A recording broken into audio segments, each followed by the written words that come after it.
Existen 7 pecados capitales, y todos podemos ser tentados por ellos. Según se dice, afectan a nuestras propias almas. Son pecados mortales y tienen graves consecuencias en nuestra vida espiritual. Lujuria, envidia, gula, pereza, avaricia, ira y soberbia. Según la teología cristiana, para cometer uno de estos pecados mortales no hace falta más que desearlo. Las Escrituras dicen que el pecado se paga con la muerte. Detrás de cada uno de estos pecados hay una historia oculta que explica por qué llegaron a ser mortales. Los 7 pecados capitales han tenido una enorme repercusión en la historia, en la sociedad y en nuestras almas. No se pueden transgredir las leyes de Dios sin pagar un alto precio. Y el más paradójico de los 7 pecados capitales es la gula. En la teología cristiana es fundamental conocer los 7 pecados capitales. Pero lo más extraño es que nunca son mencionados en la Santa Biblia. Aparecieron por primera vez en los monasterios de Egipto, más de 300 años después de que se escribiese el Nuevo Testamento. Hacia el año 375, un monje llamado Evagrio Pontico comenzó a redactar la lista de las muchas tentaciones del alma humana.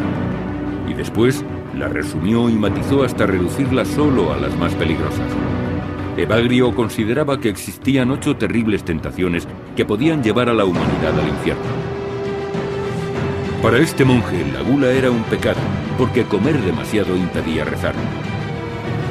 Evagrio escribió: así como la niebla oculta los rayos del sol, el excesivo consumo de alimentos oscurece la mente.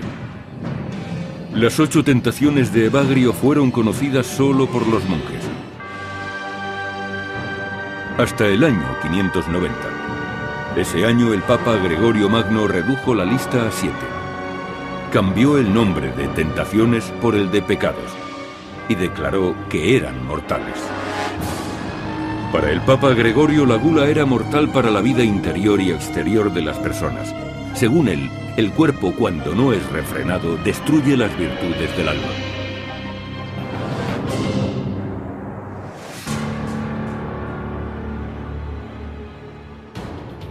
La gula es una obsesión distorsionada, una obsesión perversa, porque una persona convierte la comida en un objeto de placer. A partir de ese momento vivirá para comer, en lugar de comer para vivir.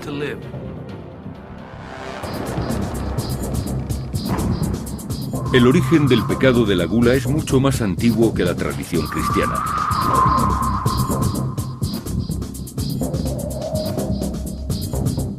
En la Edad de Piedra, las civilizaciones primitivas ya celebraban grandes banquetes. En la prehistoria, nuestros antepasados no pensarían que comer en exceso fuese pecado. Es frecuente encontrar pinturas de formas humanas que eran portadoras de abundancia, salud, fertilidad y otros dones, y se trataba de imágenes corpulentas.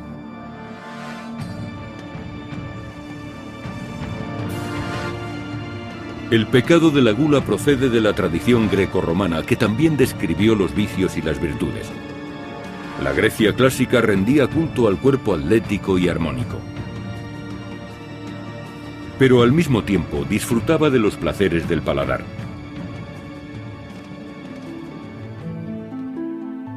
La expansión del Imperio Romano trajo a Roma una gran variedad de alimentos exóticos y deliciosos.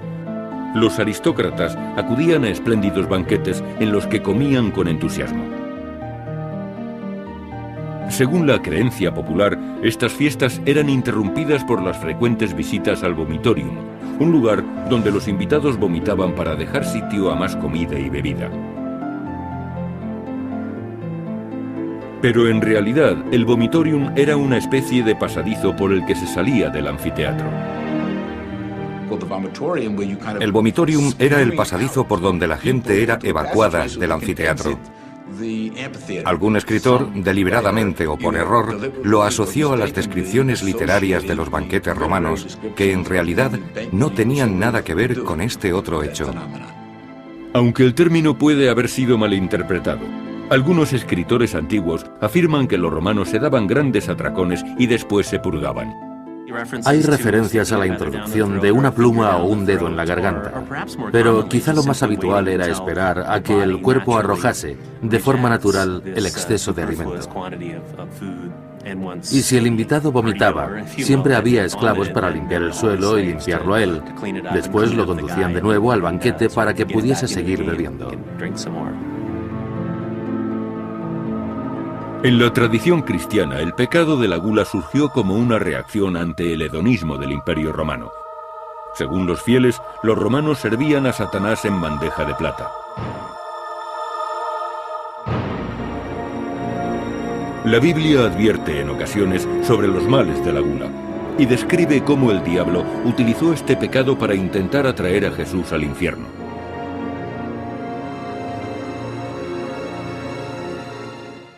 Jesús fue al desierto y ayunó durante 40 días y 40 noches. Cuando Satanás quiso tentarle, el primer pecado al que recurrió fue la gula. Le dijo: convierte estas piedras en pan, sacia tu estómago. Y Jesús respondió: no solo de pan vive el hombre, sino de toda palabra que sale de la boca de Dios. Y así marca también la diferencia entre lo que entra por la boca y lo que sale de ella. Según la tradición cristiana, la gula es un pecado porque nos desvía del camino recto. La gula es un pecado contra nuestro propio cuerpo, el lugar sagrado de cada persona, donde Dios debería habitar. La gula es verdaderamente un deseo de morir.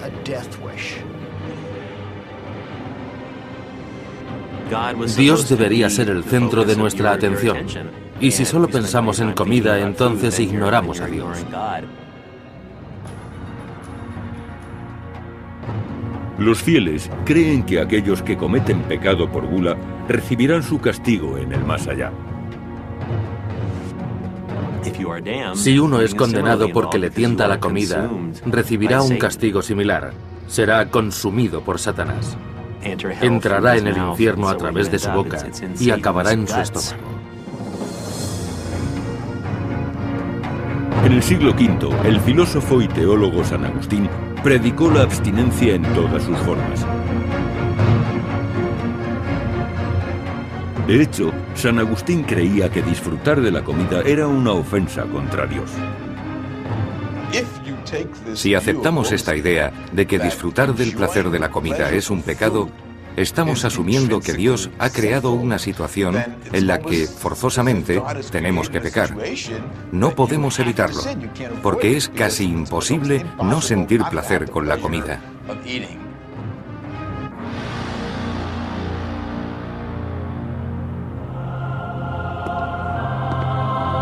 En el siglo IV emergió el movimiento monástico cristiano y aumentó la preocupación por el excesivo placer que proporcionaban los sentidos.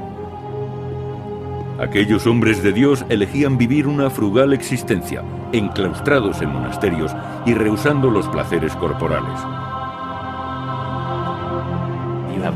En Occidente, la vida monástica y las reglas de San Benito establecen una serie de normas para la comida y la bebida. Hay que ayunar a ciertas horas. Solo se puede beber un poco de vino, no se puede comer carne, esa clase de cosas. Consideraban que la preocupación por los placeres carnales, como la comida y la bebida, era algo que nos hacía menos humanos y nos acercaba a los animales.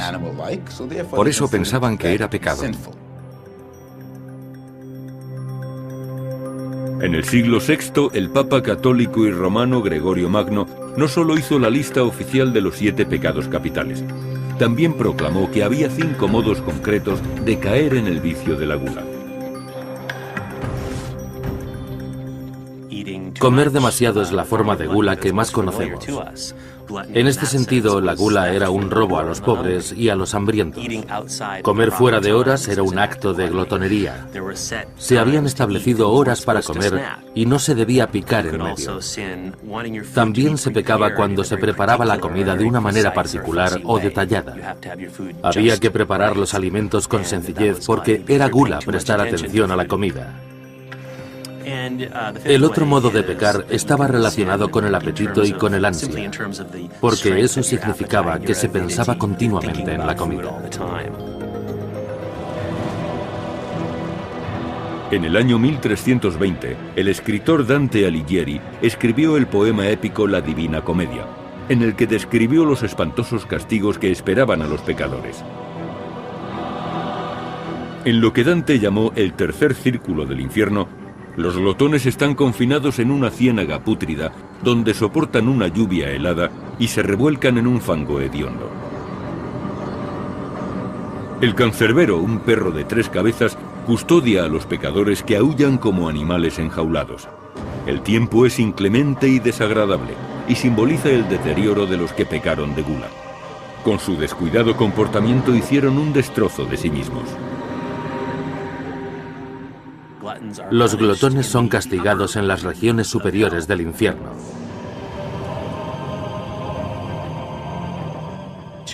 Chaco, el glotón florentino, está sentado aquí entre un montón de basura llena de barro. Su asqueroso entorno pretende reflejar lo que él hizo con su propio cuerpo, corrompiéndolo. Así pues, el infierno es un lugar de extrema incomodidad. Hay fuego, hay hielo, todo es malo, todo es desagradable. De los 7 pecados capitales, la gula parece el más contradictorio de todos.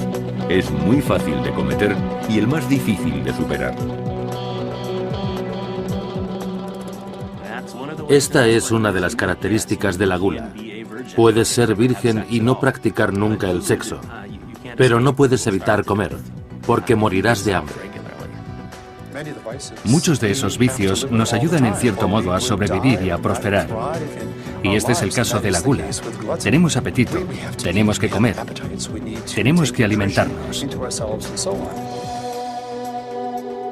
Aunque comer sea una necesidad, aquellos que lo hacen en exceso tendrán que pagar por ello. Pero en algunos monasterios medievales, esta amenaza no apartó a los monjes de la glotonería.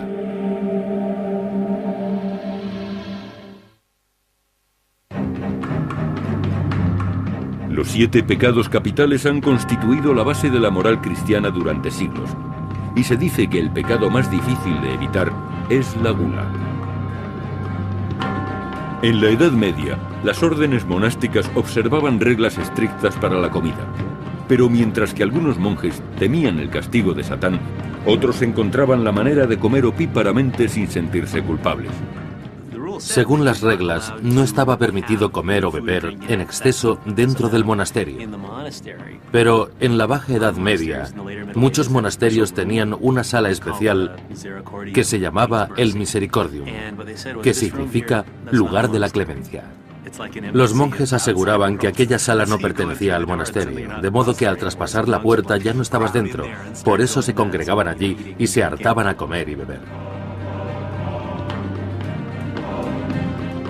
En el siglo XIII, el fraile italiano Tomás de Aquino advertía que no había que sucumbir al pecado de la gula. Creía que este pecado era una invitación a otros vicios. En particular, a la lujuria, la ira y la pereza. Era un pecado que conducía a otros. Los pecados están interconectados. Si caes en uno, es más fácil caer en los demás. El deseo incontenible de comer y beber conduce a otro tipo de actividades pecaminosas como robar o mentir. Cuando yo era niño, solía robar dinero del monedero de mi madre para comprar barras de chocolate o Henry que me encantaban. Este es un buen ejemplo, porque la gula me condujo realmente a ser un ladrón. La leyenda medieval de John de Beverly demuestra la teoría de Tomás de Aquino sobre el peligro de este pecado. Se dice que un hombre hizo un trato con el diablo, y éste le obligó a elegir entre 3 pecados: la gula, la violación y el asesinato. El hombre escogió la gula en forma de embriaguez, pensando que sería el pecado menos ofensivo.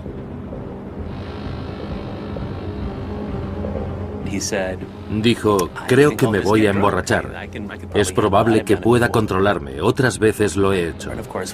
Entonces se emborracha y llega a casa dando traspiés. Se equivoca de habitación y ve a una mujer en la cama. El hombre borracho se abalanza sobre ella sin darse cuenta de que se trata de su propia madre. En ese momento llega su padre y le aparta, y el pecador le mata.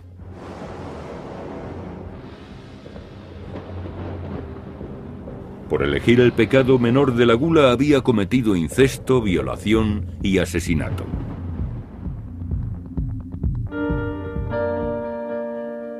Hacia el año 1200, los teólogos cristianos intentaron curar a la sociedad de los 7 pecados capitales y para ello redactaron la lista de las 7 virtudes que ayudaban a vencerlos.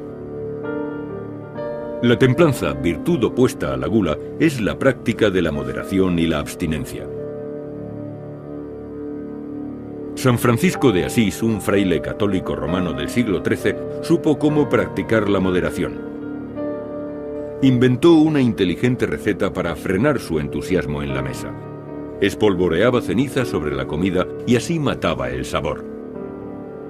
A diferencia de los monjes que apenas salían del monasterio, los frailes paseaban por el campo y socorrían a los pobres.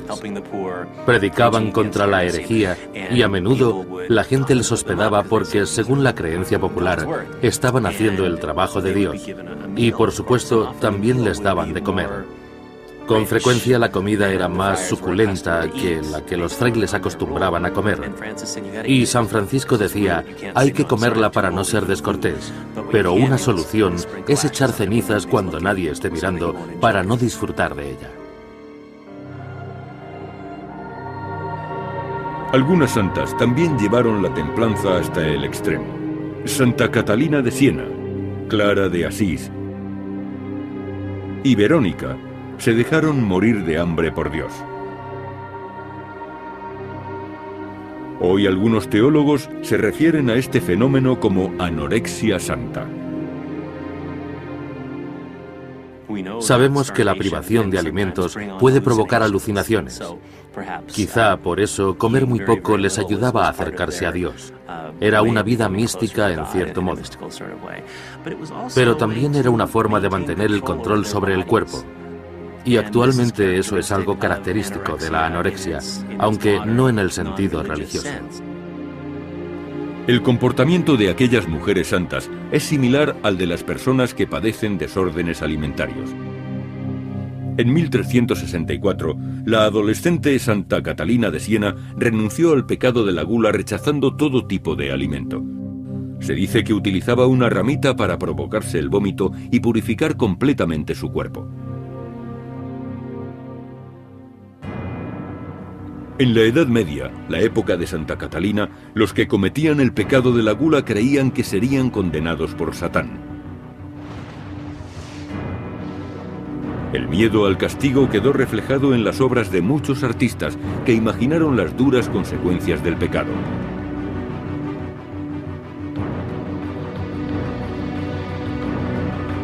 Una pintura italiana del siglo XV, El juicio final, presentaba a los glotones desnudos en el infierno sentados alrededor de una mesa.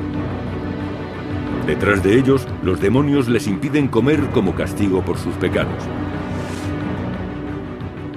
En las iglesias, las estatuas y las pinturas cumplen una función. Proporcionan una especie de apoyo visual para comprender lo que el sacerdote dice desde el púlpito. No seáis glotones, arderéis en el infierno. Entonces los fieles ven las imágenes y piensan, ese hombre parece desgraciado, será mejor que yo evite eso. Y para los que sabían leer, el terrible destino que esperaba a los glotones también impregnaba la literatura. En aquella época, las novelas y los escritos alegóricos ofrecían algo similar a lo que ofrecen los modernos libros de autoayuda. Los autores medievales empleaban muchos métodos para coaccionar al pueblo. Su intención era fomentar el autocontrol.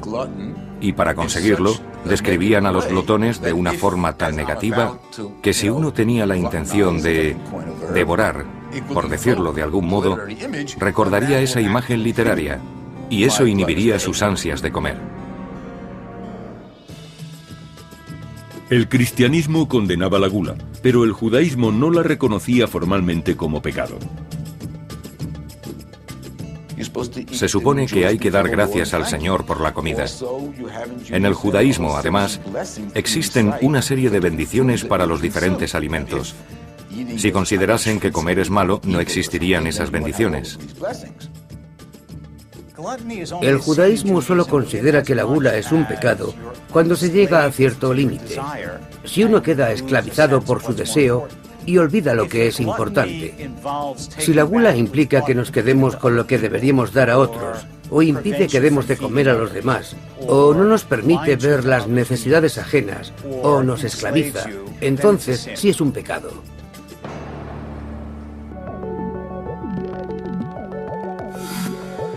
Fuera o no pecado, las antiguas escrituras judías como el libro de Judith advertían que comer podía acarrear serios problemas.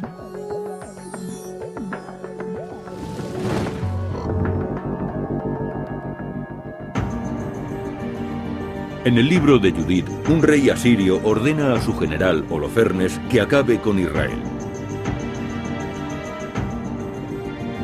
Durante el asedio a la ciudad judía de Betulia, la hermosa Judith invita a cenar a Holofernes, conocido por su glotonería.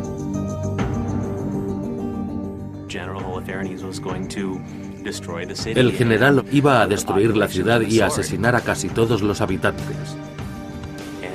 Judith le hizo creer que se había enamorado de él y le preparó una romántica velada. Durante la cena le animó a beber tanto que Holofernes se emborrachó y perdió el conocimiento, y entonces Judith aprovechó para cortarle la cabeza.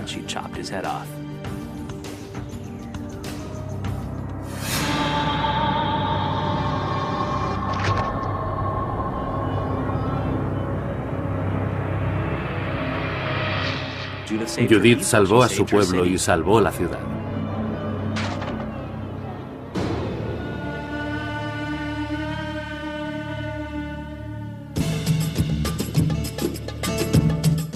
También el Islam advertía de los peligros del pecado de la gula.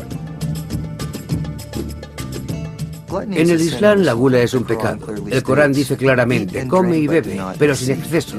No sobrepases los límites. No malgastes. Cualquier tipo de exceso se considera un vicio, y comer saludablemente es uno de los mandamientos del Corán.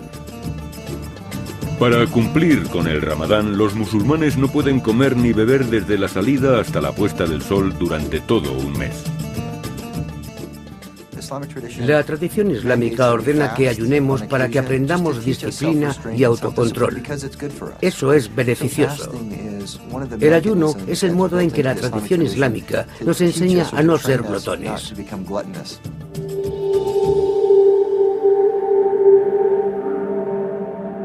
Los cristianos también practican el ayuno y la plegaria como penitencia por el pecado de la gula.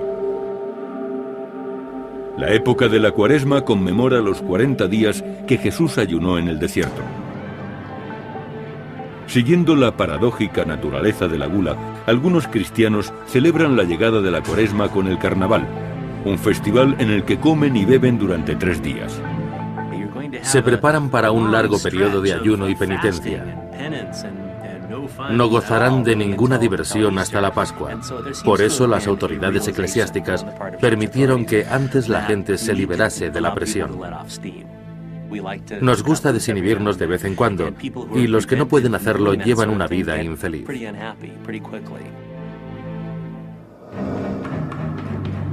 Cuando la Reforma protestante se extendió por Europa en el siglo XVI, la Cuaresma se consideró una institución católica y un objetivo al que atacar. Los protestantes criticaron la glotonería de las fiestas de carnaval y recalcaron que no se trataba de una festividad religiosa. En la Biblia no se habla del carnaval, ni de la Cuaresma. Los protestantes rechazaron esta celebración porque eran días de festejos en los que se comía y bebía en abundancia, y como consecuencia la gente mostraba un comportamiento inadecuado. Durante siglos la vida cotidiana en Europa occidental estuvo regida por la doctrina cristiana. Pero con la llegada del Renacimiento, la aristocracia trajo consigo una nueva visión del pecado de la gula.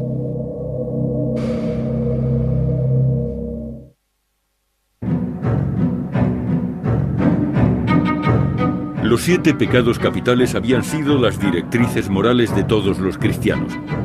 Al establecer ayunos religiosos y prohibiciones sobre la comida, la Iglesia medieval trataba de refrenar la gula.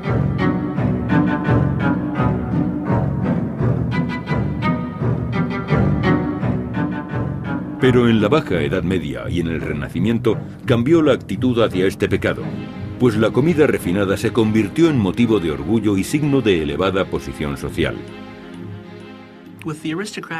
Los aristócratas actuaban en relación a su idea del honor. Siempre intentaban vivir y comportarse conforme a su estatus. Un aristócrata debía vestir ropas elegantes, vivir en una casa lujosa y comer alimentos exquisitos. Estaba mal visto que comieran como campesinos. Un aristócrata debía presentar una mesa refinada y servir los alimentos en vajillas caras. Ese tipo de cosas. Muchos nobles comían hasta reventar. Cuando murió el rey Juan de Inglaterra en 1214, los médicos escribieron: la enfermedad se vio agravada por su perniciosa glotonería. En 1438, Eduardo IV murió por causas desconocidas, generalmente atribuidas a la gula. En mi opinión, fue a causa de la mala dieta. A los reyes les gustaba vivir como tales y comían y bebían cosas exquisitas. Pero también por ese motivo solían prescindir de los alimentos más saludables. La Iglesia Católica estableció un sinfín de normas relacionadas con la alimentación, incluida una que prohibía comer carne los viernes. Las clases altas, no obstante, encontraron el modo de sortear estas leyes. En los círculos aristocráticos empezaron a controlar a jefes de cocina muy habilidosos. Eran capaces de preparar los alimentos de tal modo que pareciese que llevaban otros ingredientes. Supongamos que es Cuaresma. No se puede comer carne, hay que comer pescado. Entonces, durante una cena, servían un pedazo de roast beef. Los invitados se escandalizaban. Por Dios, ¿cómo es posible? Y el anfitrión decía: probadlo, es pescado.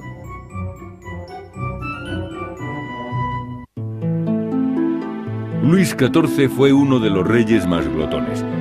Incluso se decía que su estómago era 3 veces más grande que el de un hombre corriente. Luis XIV era un glotón. Era el rey de Francia y es lógico que viviera con mucho lujo. Siempre pedía que le sirvieran los platos más refinados. Muchos de aquellos aristócratas que amaban la comida no temían que la gula les condenase al fuego eterno. Sin embargo, frecuentemente eran castigados con gota, indigestiones y enfermedades cardíacas. Luis XIV ganó peso y tuvo problemas de salud asociados a su afición a la comida y a la bebida. Enrique VIII fue otro ejemplo. Engordó mucho al final de su vida y sabemos que sufrió graves problemas de salud. Le salieron úlceras en las piernas. En 1545, el italiano Luigi Cornaro temió que su glotonería le llevase a la tumba demasiado pronto. Por eso escribió una guía que ayudaba a evitar el pecado de la gula. Fue el primer libro de dietética del mundo. Cornaro escribió un libro de dietética que explicaba el modo de conseguir una salud perfecta. Pero la gente que lo leyó entendió la narración en términos religiosos y no en términos médicos. Hablaba de vencer a la carne, el deseo por la comida y la gula. A principios del siglo XVII, el pecado de la gula viajó con los peregrinos y los puritanos que colonizaron América. Se formaron colonias en Plymouth y en la bahía de Massachusetts, y un grupo de inmigrantes puritanos decidió desterrar todos los vicios del Nuevo Mundo. El puritanismo americano era, por supuesto, una ramificación del protestantismo radical europeo. Y uno de los elementos más característicos de aquellos cristianos era su odio, un odio casi visceral hacia el catolicismo romano. Ellos fueron los que llevaron a América sus ideas sobre el reino de Dios. Pretendían formar una comunidad reformada, perfeccionada y limpia de todos los vicios romanos. Persiguiendo esta nueva forma de cristiandad, los puritanos demostraron su rechazo por la Navidad. Según sus creencias, las fiestas incitaban a la glotonería. Y finalmente, la Corte General de Massachusetts declaró ilegal estas fiestas en 1659. Los que incumpliesen la ley serían sancionados con una multa de 5 chelines. La Navidad fue ilegal en Massachusetts hasta 1681. Los puritanos trataron de averiguar cómo era la Iglesia en sus orígenes. Leyeron la Biblia e intentaron vivir según sus enseñanzas. Como no hablaba de la celebración de la Navidad, ellos tampoco la celebraban.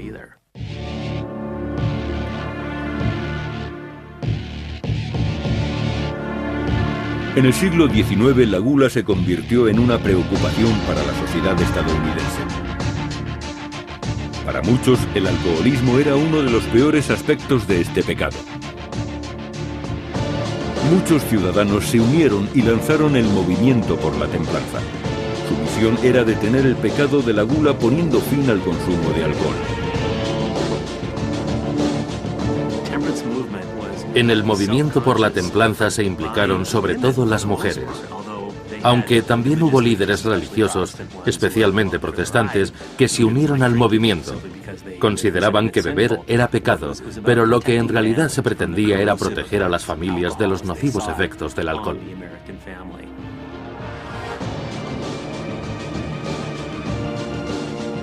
El movimiento por la templanza contribuyó a la llegada de la ley seca.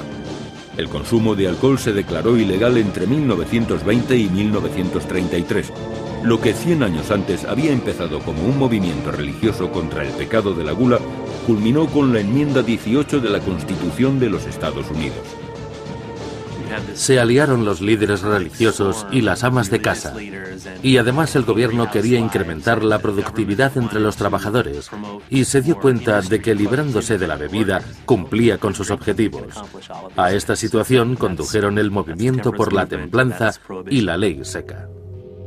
Finalmente, la ley seca fracasó en su lucha contra la gula y el alcoholismo. Jesucristo fue crucificado en esta cruz.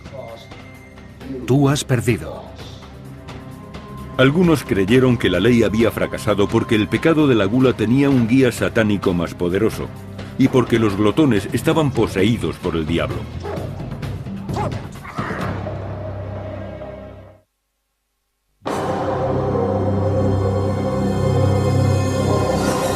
En la tradición cristiana, los 7 pecados capitales son considerados como un camino hacia el infierno. Y un acto tan simple como comer puede convertirse en pecado.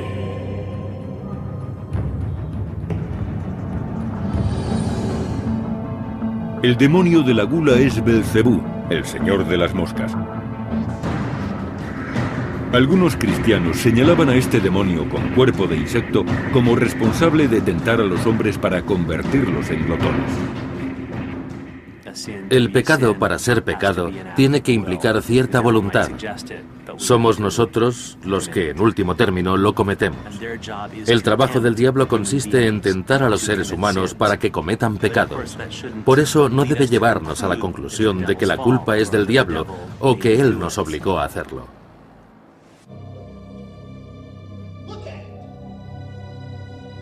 El pastor Bob Larson no está de acuerdo. Él cree que los demonios son frecuentemente la causa del pecado. Y la única cura es el exorcismo. Larson es exorcista. Dice tener poderes especiales para purificar a las víctimas que están poseídas por los demonios. En uno de nuestros seminarios, un hombre enorme de más de 135 kilos mostró síntomas de estar poseído. Y cuando yo pregunté su nombre al demonio, este contestó: comida. Era el demonio de la gula. Y dijo claramente: Me llamo comida, porque le lleno de alimentos y de enfermedades. Larson exorciza a los poseídos recurriendo a la oración y a los símbolos religiosos. A veces simplemente me burlo del demonio. Puedo burlarme de un demonio mirando directamente a los ojos y al alma de la persona y diciendo: Satán, has hecho un buen trabajo con esta persona.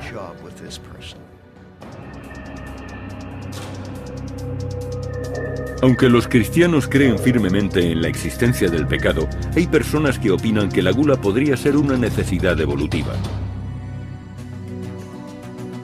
En otras culturas, el instinto de supervivencia ha tenido más peso que los castigos asociados al pecado de la gula.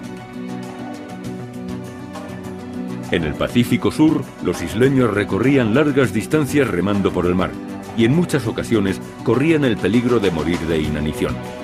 Lo mismo ocurría con los nativos americanos, que eran nómadas y vivían como cazadores y recolectores. La capacidad de sobrevivir con una mínima cantidad de alimentos fue una estrategia evolutiva. La acumulación de grasa corporal era importante en las culturas que soportaban ciclos de hambre y abundancia. Algunos científicos creen que puede haber culturas predispuestas al pecado de la gula. Habrían desarrollado lo que se conoce como gen ahorrativo. En un entorno en el que se producen frecuentes periodos de escasez, aparecen genes que permiten acumular eficazmente la energía en forma de grasa. Esta grasa nos ayudaría a sobrevivir en el siguiente periodo de hambre. Pero en la actualidad, con los alimentos al alcance de la mano, esos mismos genes favorecen la obesidad. La evolución ha programado nuestros genes para prevenir la pérdida de peso. Pero ahora las condiciones han cambiado. Y perder peso ya no es un problema tan grave. Ganarlo sí lo es. Debido a la evolución, mucha gente presenta una forma anormal del gen ahorrativo. Este gen inhibiría la producción de leptina, una hormona de vital importancia. La leptina mide la cantidad de grasa almacenada e incita al organismo a tomar más alimentos cuando las reservas de grasa están bajas y a comer menos cuando están altas. Por tanto, la leptina actúa también como un inhibidor del apetito. Y si nos falta esa hormona, aparece el pecado de la gula. Aquí hay dos ratones. Uno de ellos es un ratón obeso y el otro es su hermano. La única diferencia entre estos dos animales es un defecto en un solo gen. A este animal le falta leptina, pero este otro sí la fabrica. Las consecuencias son evidentes. El doctor Jeffrey Friedman descubrió este defecto en el gen de la leptina. La falta de leptina en los humanos también puede incapacitarles para controlar su glotonería. Recientemente, Steve O'Rahilly ha realizado una investigación fascinante en Inglaterra. Estudia casos de niños con carencia de leptina. Los padres aseguraban haber adoptado medidas extremas para frenar el apetito de sus hijos. Llegaron a poner candados en los frigoríficos, pero no hay nada que hacer. Esos niños encuentran el modo de acceder a la comida y hartarse. En esta caja hay leptina disuelta. Los tubos contienen un fluido. La leptina también se sintetiza para administrarla a los que tienen déficit de esta hormona. Hemos conseguido normalizar el peso de estos niños. Es solo una teoría, pero creo que esta podría ser la explicación biológica del deseo incontrolable de comer. Según Friedman, la falta de voluntad no es la causa del pecado de la gula. Alguien podría observar este ratón o a un niño con déficit de leptina y decir que son unos glotones. Pero en estos casos sabemos cuál es la causa de su comportamiento: la carencia de la hormona leptina. En el siglo XX, la idea de este pecado varió notablemente. Los científicos pudieron observar los cerebros de las personas que se dejaban tentar por la gula.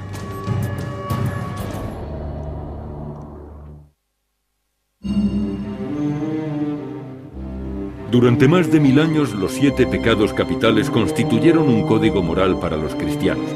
Estas directrices advertían a los fieles de que incluso el instinto de comer podía conducir al pecado mortal de la gula.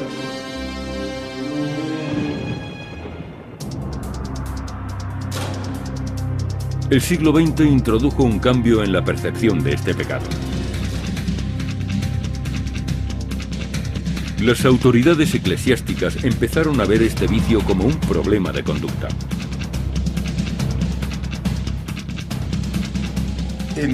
En la literatura religiosa, la gula como pecado se interpreta siempre en el contexto de un sistema de valores religiosos. Pero actualmente, la psicoterapia lo ve desde otra perspectiva y habla de técnicas de autocontrol. ¿Cómo pueden enseñar a una persona a controlarse con la comida o con la bebida? Enseñándole a cambiar su actitud y a valorar la salud y la forma física. En esta cultura que ensalza el aspecto físico, mucha gente considera la gula como un fracaso. La gula sigue siendo, en gran parte, un pecado y algo que debe evitarse. También ahora se pone más énfasis en la idea del cuidado del cuerpo. El cuerpo es un regalo que Dios nos ha concedido y cuando comemos y bebemos demasiado, estamos arruinando nuestra salud. La doctora Ellen Shore ha dirigido experimentos que demuestran que a lo largo de la historia, los seres humanos apenas han logrado controlar la gula. Si queremos entender la gula o los excesos en la comida, tenemos que asumir que se trata de un proceso biológico. Estamos programados para sentirnos atraídos por los alimentos altos en calorías y también para disfrutar de ellos. Y nuestro organismo funciona así, porque eso garantiza que obtendremos las calorías suficientes para poder sobrevivir. La doctora Shore mostró fotografías de varios alimentos a un grupo de personas. Pretendía analizar cómo respondían determinadas áreas del cerebro al estímulo visual de los alimentos. Algunas fotografías muestran alimentos bajos en calorías o alimentos saludables. Otras son imágenes de alimentos muy presentes en nuestra dieta y con un alto aporte calórico, como dulces y postres. Los experimentos han revelado que la reacción ante determinados alimentos es poderosa y automática. El cerebro muestra una respuesta mucho más fuerte ante las fotografías de los alimentos que tienen más calorías y menos poderosa con los alimentos bajos en calorías. En cierto modo, estamos enfrentando nuestro instinto biológico con nuestro instinto cognitivo. La cuestión es, ¿cuál vencerá?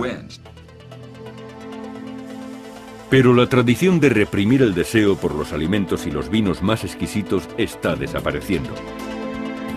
En nuestra sociedad hay personas que obedecen al impulso de ingerir muchas calorías. Y el gourmet está considerado como una persona refinada.